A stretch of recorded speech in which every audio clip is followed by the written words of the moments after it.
안녕하세요. 시청자 여러분께 건강 솔루션을 전해드리는 TV닥터 처방전 이승재입니다. 일상생활을 하면서 가장 많이 사용하는 게 바로 이 손목 아닐까 싶은데요. 그래서 문제가 생기기도 쉽습니다. 오늘은 손목 통증을 유발하는 손목 건초염에 대해서 알아보겠습니다. 정형외과 전문의 조창현 선생님과 함께합니다. 안녕하세요. 안녕하세요. 네, 선생님. 현대인이라면 정말 누구나 다 한 번씩 통증을 느끼는 게 손목 아닐까 싶어요. 그래서 손목 통증을 일으키는 대표적인 질환이 뭔가 봤더니 손목 건초염, 드케르뱅 병이라고 하더라고요. 일단 이름이 좀 낯설고 어렵네요. 이름이 참 어렵지요. 저도 발음을 제대로 하는 건지 잘 모르겠어요. 네. 그런데 이게 사람 이름입니다. 프리츠 디케르뱅이라는 스위스 외과 선생님 이름인데요. 그렇군요. 1895년도에 손목에 생기는 건초염을 처음 기술하시는 분이라서 그 이름을 따서 디케르뱅 병이라고 합니다. 건초염은 힘줄막에 생기는 염증을 뜻하는 것인데 그중에서도 손목의 엄지손가락 쪽에 발생하는 건초염을 디케르뱅 병이라고 부릅니다. 네, 그래서 엄지손가락 쪽에 생기는 걸 디케르뱅 병, 또 손목 건초염이라고 하는데 아무래도 많이 쓰니까 생활 습관하고 좀 연관이 깊겠죠? 네, 그렇습니다. 손가락이나 손목을 많이 움직이시는 분들에게 주로 발생을 하는데요. 반복적으로 손가락을 많이 움직이는 빨래, 청소, 요리 이런 집안일부터 골프, 테니스, 헬스 등의 운동, 그다음에 컴퓨터 사용, 필기, 스마트폰 사용에 이르기까지 다양한 원인이 있습니다. 쉽게 요약하면 손목과 엄지손가락을 특히 많이 쓰시는 분들에게 생기는 병입니다. 네, 집안일, 운동 이런 거 얘기해 주셨는데 컴퓨터도 그렇고요. 누구나 다 생길 수 있겠다 이런 생각이 드네요. 그런데 건초염이 남성보다는 여성 그리고 특히 임산부에게 많이 생기기 때문에 좀 주의해야 한다고요. 아무래도 여성이 남성보다는 인대나 힘줄이 약할 수밖에 없고요. 네. 그리고 여성의 경우에는 나이가 들면서 호르몬 변화가 생기게 됩니다. 이것도 하나의 원인이 될 수 있습니다. 그리고 생활적인 면에서도 집안일 등의 손목과 손을 반복적으로 많이 쓰는 것들이 있는데 그러다 보면은 건초염의 발생 빈도가 높고요. 출산 후에 육아를 하면서 아기들을 많이 안아주시려고 하다 보면 이때도 많이 발생합니다. 네, 얼마나 또 집안일을 많이 하고 또 육아를 열심히 하셨는지가 통증으로 좀 나타나네요. 네, 이렇게 손목 건초염의 증상이 통증이잖아요. 이 통증이 지속적으로 계속 이렇게 나타나는 건가요? 아니면 손을 쓸 때만 나타나는 건가요? 통증은 가만히 있을 때보다는 주로 사용할 때 발생합니다.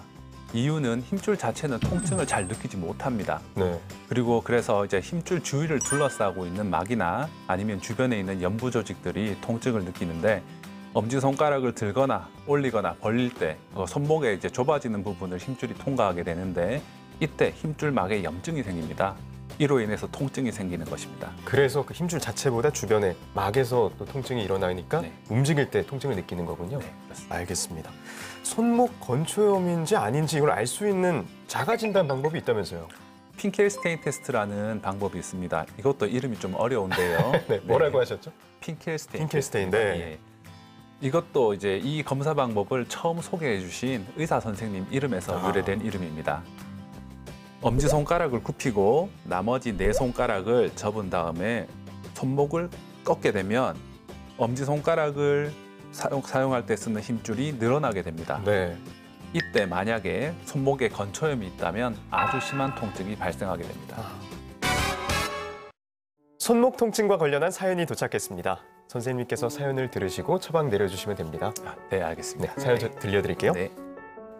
안녕하세요. 저는 직장인 여성입니다. 늘 컴퓨터 앞에서 일하다 보니 어느 순간부터 손목 통증을 달고 사는데요.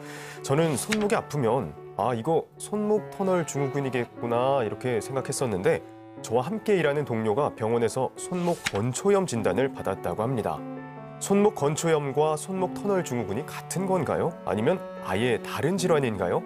라고 사연을 보내주셨습니다. 손목을 많이 쓰는 사람, 특히 컴퓨터, 키보드, 마우스 이런 거 쓰시면 흔하게들 손목 터널 증후군을 얘기하더라고요. 그래서 이게 좀 헷갈릴 수 있을 것 같은데 아예 다른 질환인가요? 아니면 뭔가 좀 비슷한가요? 손목 건초염과 손목 터널 증후군은 완전히 다른 질환입니다. 그렇군요. 네, 손목 건초염의 경우에는 손목과 엄지손가락을 많이 사용할 때 생기는 그런 병인데요. 손목의 좁은 지역을 힘줄이 통과하면서 힘줄막에 염증이 생기면서 발생하는 질환입니다. 그러니까 힘줄과 관계된 질환이지요. 그러나 손목 터널 증후군은 손목 옆을 횡단하는 횡수근 인대가 두꺼워지면서 그 아래쪽으로 지나가는 정중신경이라는 신경을 누르게 됩니다. 네. 그럴 때 발생하는 질환이니까 신경과 관련된 질환이지요. 손목 인대 밑으로 힘줄과 정중신경이 지나가는 공간이 있는데 그곳을 손목 터널이라고 부릅니다. 네. 그래서 여기에 발생하는 질환을 손목 터널 증후군이라고 부르게 되고요. 그 증상은 손바닥 저림으로 나타납니다. 손목 건초염은 힘줄에 문제가 생기는 거고 손목 터널 증후군은 신경이 눌려서 문제가 생기는 거군요. 네. 네, 완전하게 차이가 있었군요. 자, 이번엔 치료 이야기를 해보겠습니다. 손목 건초염 진단을 받으면 치료는 어떻게 해야 될까요? 제일 중요한 것은 사용을 줄이는 것입니다. 과사용이 원인이니까 당연히 사용을 줄여야겠죠. 초기에는 휴식이나 가벼운 스트레칭 등으로 호전될 수 있습니다. 그리고 염증을 줄이는 소염제나 냉찜질 등도 효과가 있습니다. 간단한 보존적 치료가 효과가 없는 경우도 있는데요. 그럴 때 사용할 수 있는 게 이제 국소 주사 요법이 있습니다. 통증을 유발하는 부위에 국소 스테로이드나 국소 마취제를 주사하는 방법인데요. 비교적 효과는 좋습니다. 그렇지만 피부 탈색 그리고 피하 지방 위축, 그다음에 힘줄의 약화 등의 부작용이 있을 수 있어서 남용하지 않는 것이 좋습니다. 네, 그렇군요. 그러면 흔히들 손목 보호대를 차거나 손목에 테이핑을 하거나 그러기도 하잖아요. 이런 것도 좀 도움이 될까요? 손목 보호대나 테이핑은 손목 사용을 줄이거나 보호해 줄 수 있어서 도움이 될 수 있습니다. 그러나 손목 보호대하고 테이핑만 믿고 많이 쓰게 된다면 오히려 독이 될 수도 있습니다. 네, 역시 사용을 줄이는 게 가장 중요하군요. 그러면 혹시 수술을 해야 하는 경우도 있을까요? 예, 물론입니다. 보존적 치료로 효과가 없을 때는 통증이 생기는 곳, 그러니까 힘줄막에 염증이 생기는 손목에 있는 협소한 부위가 있는데 그 부분을 열어주는 간단한 수술을 할 수 있습니다. 드물게 재발하긴 하지만 그래도 가장 효과적인 확실한 치료 방법입니다. 그렇지만 수술이라는 것이 우리가 쉽게 선택할 수 있는 문제는 아니기 때문에 충분한 비수술적 치료를 했음에도 불구하고 계속 증상이 호전되지 않고 심할 때 선택해야 합니다. 네, 충분히 치료해보고 또 고민을 해본 다음에 그 다음에 좀 고려할 게 수술이라는 말씀이시죠? 네. 네. 선생님, 그런데요. 손을 아예 쓰지 않고는 생활을 할 수가 없잖아요. 그래서 사용을 좀 줄여라 이렇게 해도 쉽지가 않을 수도 있는데 손목 건초염을 예방하거나 아니면 손을 조금 쓰더라도 통증을 줄일 수 있는 그런 스트레칭 방법이나 도움이 될 만한 것들이 있다면요? 사실 예방을 위한 효과적인 툭산 스트레칭은 없습니다. 아, 그래요? 그래도 도움이 될 수 있을 만한 거라면은 이제 손목 건초염을 발생시키는 그 원인이 되는 이제 손가락 운동인데요. 들거나 이렇게 벌리는 그런 운동을 하는 방향과 그 반대 방향으로 스트레칭 해주는 것이 도움이 될 수는 있겠습니다. 천천히 벌리고 다시 굽히고 그리고 들고 구부리고 하는 동작을 하는 것인데요. 그렇지만 그 무엇보다도 가장 중요한 예방 방법은 과사용을 피하는 것입니다. 이번 코너는 OX 퀴즈로 긴가민가 알쏭달쏭한 건강 속설을 올바르게 알아보는 시간입니다. 선생님, 문제 내주시죠. 네. 자, 손목 터널 증후군, 손목을 쓰지 않으면 낫는다. 쓰지 않으면 낫는다. 오늘 가장 많이 강조해 주신 게 사용을 줄여라 였거든요. 정답 O 해보겠습니다. 정답은 O입니다. O 맞군요. 네, 맞습니다. 네, 좀 더 설명을 해주시죠. 드물게 사용을 줄여도 증상이 지속되는 분들도 있습니다만 대부분의 경우에는 사용을 많이 줄이면 증상이 호전되게 됩니다. 손목 터널 증후군으로 오래 고생하시는 분들은 주로 직업적인 이유나 육아, 집안일 등의 이유 때문에 사용을 줄이지 못하시는 분들이 대부분입니다. 그래서 많이 쓰시는 것만 줄이시면 좋아지는 경우가 많습니다. 네, 역시 통증을 줄이기 위해서는 좀 안 쓰려고 노력하는 게 필요하겠네요. 네, 다음 문제 주시죠. 예, 두 번째 문제입니다. 손목 건초염이 심해질 경우 장애로 이어질 수 있다.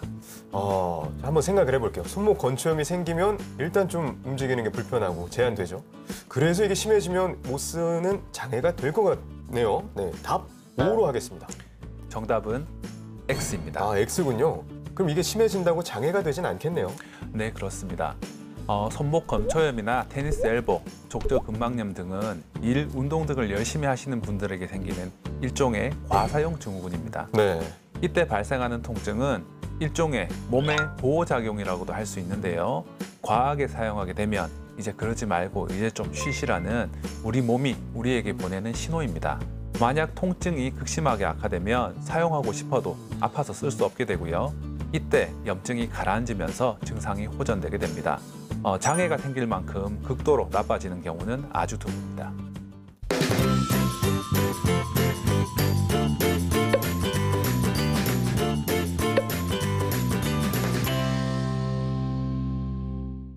TV닥터 처방전 벌써 마칠 시간이 됐습니다. 마지막으로 한 말씀 부탁드립니다. 네. 과유불급이라는 말이 있습니다. 무더운 여름철에 일이든 운동이든 지나치게 많이 하지 마시고요. 적절히 사용하셔서 올여름 건강을 꼭 챙기셨으면 합니다. 지나치면 안 됩니다. 네, 선생님 오늘 말씀 감사합니다. 네, 감사합니다. 다음 주에도 유익한 주제로 돌아오겠습니다. 대한민국 모두가 건강해지는 그날까지 TV닥터 처방전 다음 주에 만나요.